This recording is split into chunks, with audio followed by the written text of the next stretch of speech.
Iran और America के बीच एक बार फिर तनाव खतरनाक मोड़ पर पहुंच गया है। सवाल सिर्फ दो देशों का नहीं, सवाल दुनिया की तेल सप्लाई का है, सवाल वैश्विक व्यापार का है और सवाल ये है कि क्या दुनिया एक और बड़े युद्ध की तरफ बढ़ रही है। बुधवार तड़के अमेरिका ने ईरान के 80 से ज्यादा सैन्य ठिकानों पर बड़े पैमाने पर हवाई हमले किए। अमेरिकी सेना का कहना है कि ये कार्रवाई हॉर्मुज जलडमरू मध्य में 3 व्यापारिक जहाजों पर हुए हमलों के जवाब में की गई। अमेरिका का आरोप है कि इन जहाजों को ईरान ने निशाना बनाया, जबकि ईरान ने सीधे तौर पर इसकी जिम्मेदारी नहीं ली। लेकिन सबसे बड़ा सवाल यही है कि अगर दोनों देशों के बीच युद्ध रोकने के लिए अंतरिम समझौता हुआ था तो फिर हमला क्यों हुआ। अमेरिका ने सिर्फ हवाई हमले ही नहीं किए बल्कि ईरानी तेल बेचने की अस्थायी अनुमति भी रद्द कर दी। यानी अब सैन्य दबाव के साथ आर्थिक दबाव भी बढ़ाया जा रहा है। साफ है कि बातचीत की जगह अब फिर से ताकत की भाषा बोली जा रही है और यही वजह है कि पूरी दुनिया की नजरें इस संघर्ष पर टिक गई हैं। अब समझिए कि अमेरिका ने आखिर निशाना किसे बनाया। अमेरिकी सेंट्रल कमांड यानी सेंटकॉम के मुताबिक हमलों में ईरान के air defence system, command and control centre, तटीय radar, anti ship missile launcher, drone light site और इस्लामिक रेवोल्यूशनरी गार्ड कॉर्प्स यानी IRGC की तेज स्पीड बोट्स को निशाना बनाया गया। बंदर अब्बास, केशम द्वीप और सीरिक जैसे अहम सैन्य इलाकों में जोरदार धमाकों की खबरें सामने आई। अमेरिका का दावा है कि उसका मकसद ईरान की उस सैन्य ताकत को कमजोर करना है जो हॉर्मुज से गुजरने वाले जहाजों के लिए खतरा बन रही है।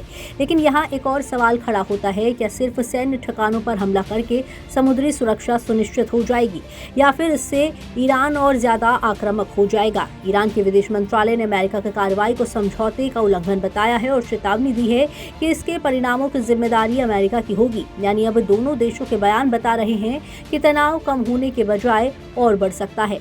अब बात उस जगह की जिसके कारण पूरी दुनिया की धड़कनें तेज हो जाती हैं। हॉर्मुज जलडमरू मध्य, यही वो समुद्री रास्ता है जहां से दुनिया के लगभग 20% तेल और बड़ी मात्रा में प्राकृतिक गैस की सप्लाई होती है।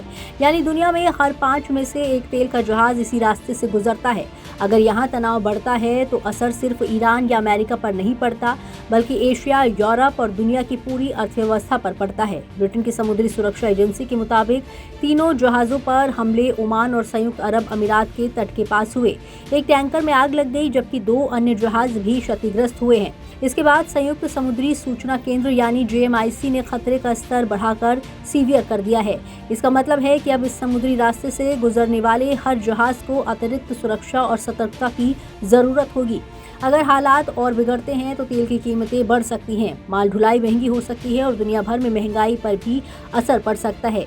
यानी ये लड़ाई सिर्फ मिसाइलों की नहीं बल्कि वैश्विक अर्थव्यवस्था की भी है। अब सबसे बड़ा सवाल आगे क्या अमेरिका और ईरान फिर बातचीत की मेज पर लौटेंगे या अब जवाबी हमलों का सिलसिला शुरू होगा। फिलहाल संकेत अच्छे नहीं है। अमेरिका ने ईरानी तेल की बिक्री पर फिर से रोक लगा दी है, जबकि ईरान ने साफ कहा है कि वो इस कार्रवाई को बिना जवाब नहीं छोड़ेगा। ऐसे समय में जब युद्ध खत्म करने की बातचीत पहले से ही कमजोर पड़ चुकी थी, ये हमले उस उम्मीद को और धक्का देते दिख रहे हैं। दूसरी तरफ ईरान के सर्वोच्च नेता अयातुल्लाह अली खामेनी के अंतिम संस्कार के बीच देश का राजनीतिक माहौल भी बेहद संवेदनशील है। ऐसे में किसी भी फैसले का असर पूरे पश्चिम एशिया पर पड़ सकता है।